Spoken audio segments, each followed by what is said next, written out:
Bonjour à tous et merci pour l'opportunité que vous me donnez de vous présenter le point d'étape de mes travaux de recherche sur le sujet intitulé « Quel scénario pédagogique avec l'éthique pour l'enseignement et l'apprentissage dans les classes à effectif pléthorique ?»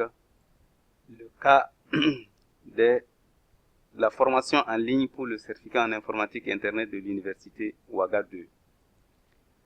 Alors, nous sommes partis d'abord d'un constat selon lequel dans nos universités publiques, le nombre sans cesse croissant des effectifs d'étudiants vient accroître les difficultés d'enseignement. C'est le cas par exemple à l'université Ouaga 1 où durant l'année académique 2007, alors le nombre des étudiants est passé de 35 000 à 55 000, imposant ainsi la création de l'université Ouaga 2 qui fera donc le cadre d'études de notre thèse. Alors également notre revue de littérature nous a permis de savoir que des auteurs comme Deschênes pensent que les formations en ligne facilitent l'accès au savoir à un plus grand nombre de personnes.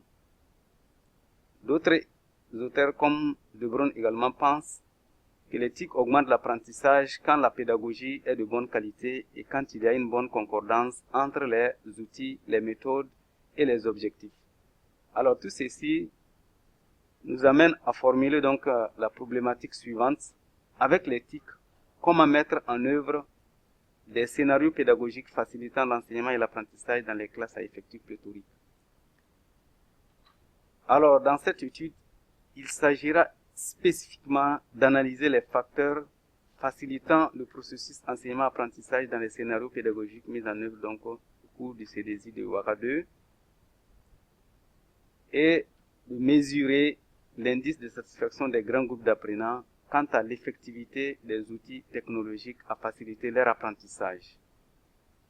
Et tout ceci donc permettra d'analyser de façon globale les scénarios pédagogiques du CDSI donc de l'université Ouaga 2.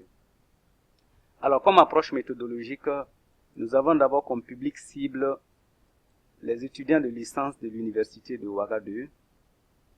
Et pour la collecte donc des données, nous avons opté pour une méthode mixte donc qui allie donc la méthode quantitative et celle qualitative. Et pour collecter donc ces données, nous allons utiliser d'abord la plateforme Moodle, à savoir les traces donc d'activités d'enseignement et d'apprentissage sur cette plateforme. Et aussi un questionnaire sera destiné aux apprenants. Alors, venons-en à notre plan de variables.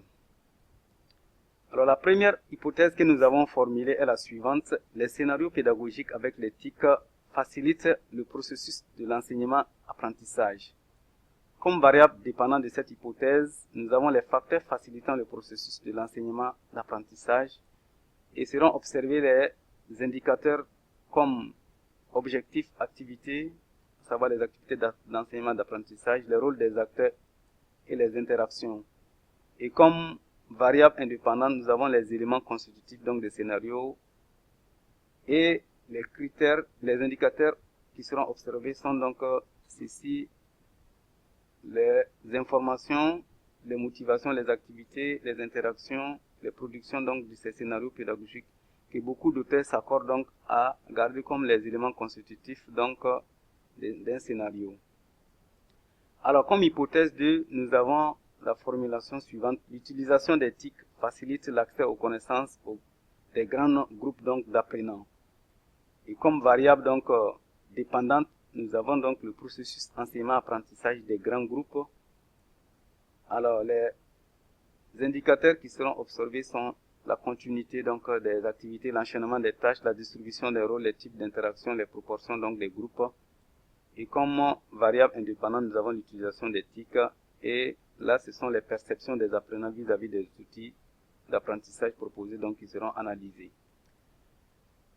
Alors pour terminer, voici la liste donc de références bibliographiques que nous avons pu collecter pour vous. Je vous remercie pour votre attention.